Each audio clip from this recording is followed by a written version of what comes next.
اپیتل خو خلاص شد.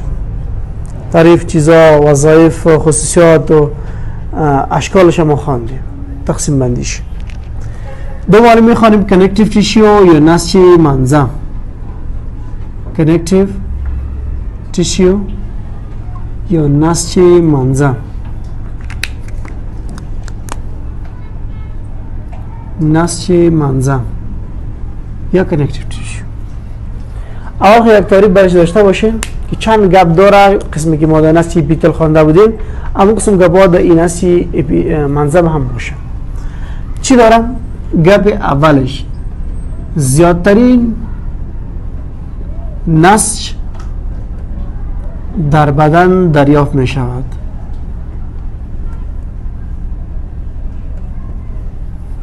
زیادترین نسج یعنی زیاد، به شکل زیاد که پیدا میشه در تمام 4 نوع نسج، این نسج زیاد پیدا میشه.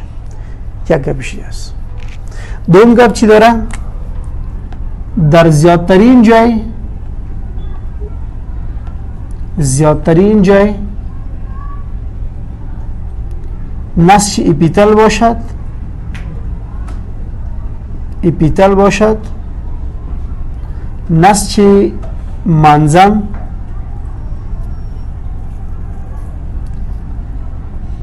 پهلویش می باشد. یعنی هر جایی که نسج اپیتل باشه پایین‌ترش نسج منظم است. سعی کنید خب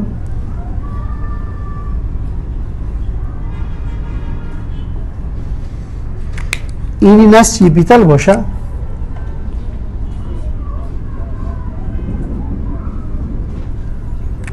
این نسج منظم است. خود این نسج منظم از 3 نوع ساختمان ساخته شده: حجرات، رشته ها و ماده شکل جلی داشته باشه. خود نسج اپیتل از 3 نوع ساختمان ها ساخته شده: ساختار نسج منظم. ساختار نسج منظم از 3 نوع شده. اول حجرات یا سل، دوم فایبرز یا رشته ها، سوم ماده شکل جلی داشته باشه با نام گراوند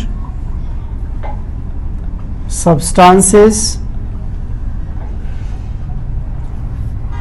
این باشه. یک چالو میخوانیم که حجراتش چی است، فایبرهایش چی است و حجرات ماده جلیش چی است. این نسج منظم ساختم. سعی کنید خب اول ما در سل یا حجراتش گپ میزنم. سلز یا حجراتش. حجرات اولش چی است؟ حجره اولش به نام فیبروبلاست یاد می شود. فیبروبلاست. این سایتوپلازمایی یعنی ساختمان غیر منظم دارد. این تو ساختمان غیر منظم دارد. شکل فیبروبلاست است. این اصلا فیبروبلاست شما عکس شبیه ببینید.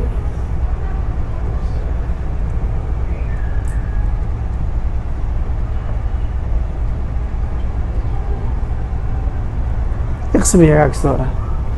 فیبروبلاست این قسم یک عکس داره. وظیفه چی است؟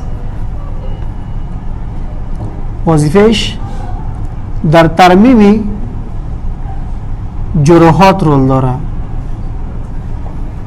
زخم نیست. وقتی که زخم پیدا شده در بدن، فیبروبلاست کوشش میکنه که زخمش جور کنه در بدن. این یک وظیفه مهمه داره.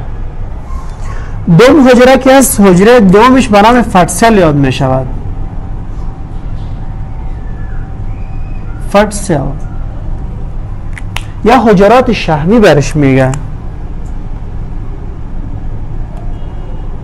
حجرات شحمی مثلا حجره زیادترین جای حجره را سایتوپلازم شحم سایتوپلازم گرفته. سعی کنین اینی تمام جای شحم گرفته.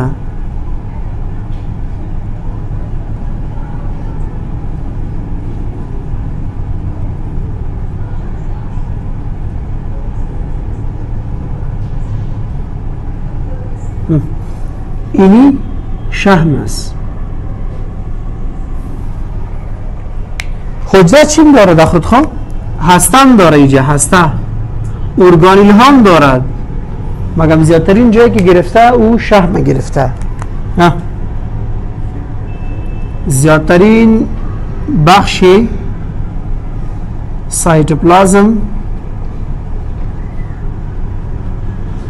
شحم گرفته.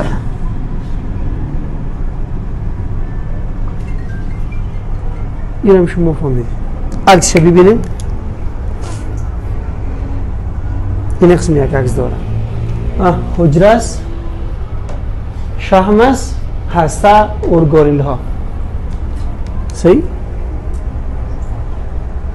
دیگه ماکروفاژ است. حجره ماکروفاژ. سوم. سعی کنید. شماره سوم که ما میگیریم حجره ماکروفاژ. ماکروفاژ.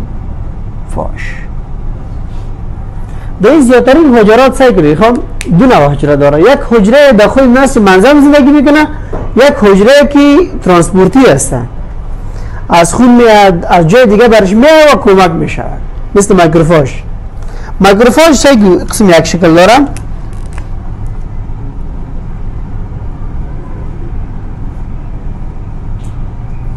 این را حجرات دفاعی میگه. حجرات چی؟ حجرات دفاعی. یک گرد. دوم، مواد اجنبی را بلا میکند. مواد اجنبی و میکروب را بلا میکند. هر جایی که در نسج منظم مواد اجنبی آمد، میکروب آمد، او را تیر میکنه، بلش میکنه. این ماکروفاژ است. شکلش هست ببینید. نه این قسم یک شکل داره بخواد. این میکروب باشه، اینی ماکروفاژ باشه، بالا میکنه، این از بین میبرش. این نسج منظم قرار داره. دیگه لیکوسایت هستن. لیکوسایت ما میگیم لیکوسایت حجرات سفید خون است. شماره 4 لیکوسایتس، حجرات سفید خون. این رو باز خون میخوانیم ما. شما یک لکچر مکمل جدا داره. لیکوسایت یک لکچر مکمل جدا داره. این رو ما میخوانیم. فقط این رو بگیریم که در دفاع و معافیت بدن رول مهم را دارد. دفاع و معافیت بدن رول مهم را دارد. این را ما داریم لیکوسایت ها. این اشکال لیکوسایت است. یک چند نوع حجرات داره. مونوسایت، لمفوسایت، نیتروفیل، ایزنوفیل، بازوفیل. این 5 نوع حجرات در لیکوسایت شامل است یا حجرات سفید خون شامل است. دیگر را ببینیم. دیگر ما داریم پلازما سل. سعی خوب.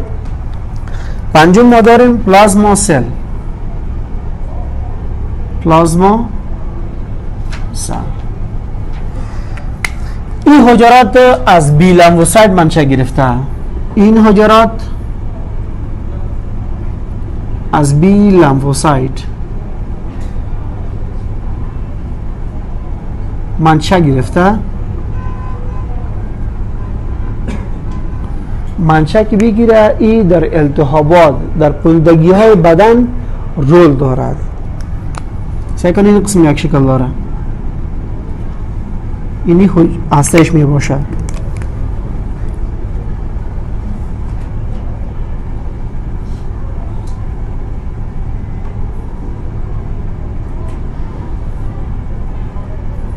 این قسم یک شکل داره.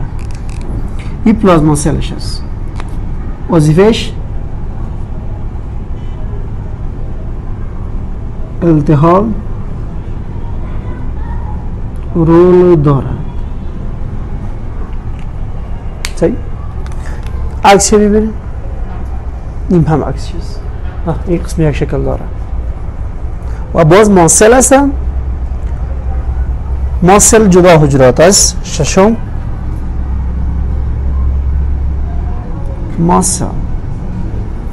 ماسل هم در عکس العمل ها تولید میشه. این قسم یک اشکال داره. برای ماسل است.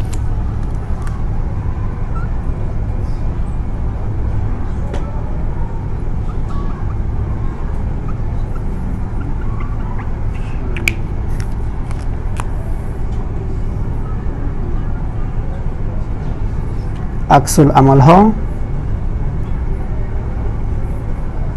مواد را تولید میکند. موادی که تولید میکند به نام هیستامین و هپارین. هیستامین در وقت اساسیت تولید میشه و هپارین که است در لخته شدن. وقت نمیمونه که لخته شود خون، نمیمونه که خون لخته شود. اینی حجراتی یک حجره دیگه هم داره، او را به نام پیریساید میگه. پیریساید این نزدیکی اویه قرار داره. خون اویه باشه، این در مابین نزدیکش میتونه قرار داشته باشه. این را به نام پیریساید میگه. این رگ تخلص میته باز خون حرکت بکنه. این بود حجراتشه. آلی فقط رشته هایش هم میگیریم که چند نوع رشته داره. خیلی شما بگیرین خلاص کنین. حجرات خواندیم که کدام حجره بودن. آلی رشته هایش میخوانیم. رشته های نسج منظم یا فایبرز از 3 نوع فایبر ساخته شده.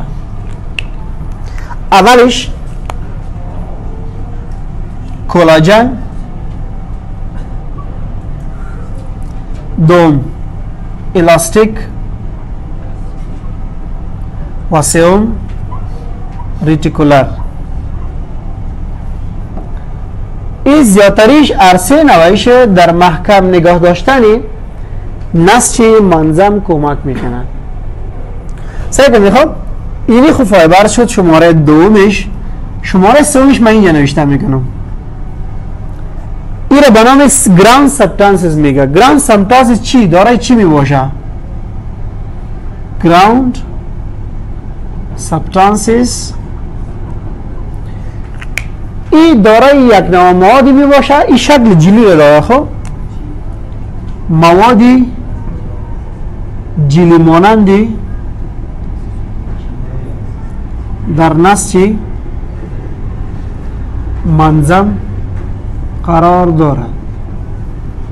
جلی مانند یک دو مواد است. یکیش به نام پروتئوگلایکانز، یک گلایکوز امینوگلایکانز. امین مواد است که شکل جلی را داره و در نسج منظم قرار داره. سعی کنه. اول پروتئوگلایکانز و دوم گلایکوز امینو گلایکانز. اینی مواد است. ما یک نسج منظم رسم میکنم، شما بهتر میدانین حالا اینجا کی چی گپ است. یک کسی نسج منظم من میگیرم. سعی کنیم.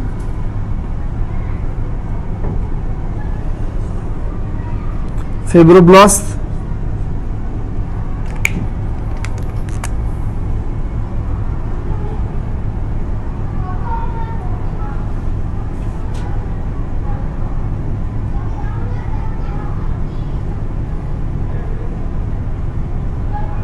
fat cell,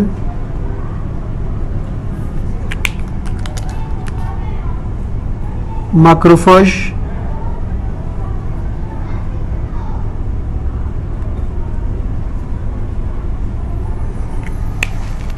muscle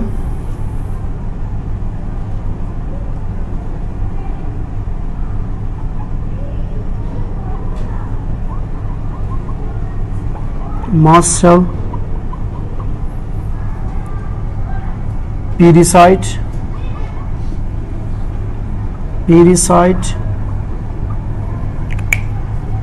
و پلازما سل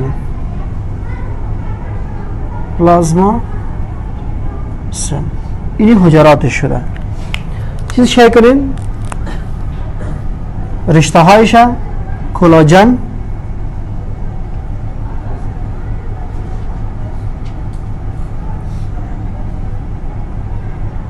کلاژنش الاستیک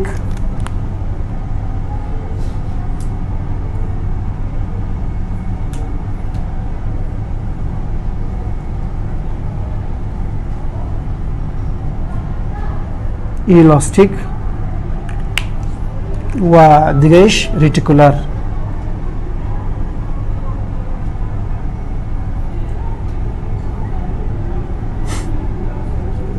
ریتیکولار مواد گران سبستانس به این شکل قرار داره. سعی کنید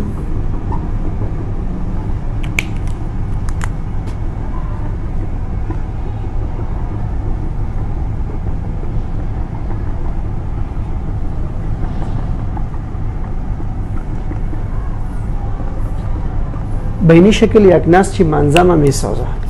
تمام ساختمان یک جای میشه، یک نسج منظم مکمل را می سازه. سه گپ: حجرات، رشته ها و گراوند سبستانسز. خلاص.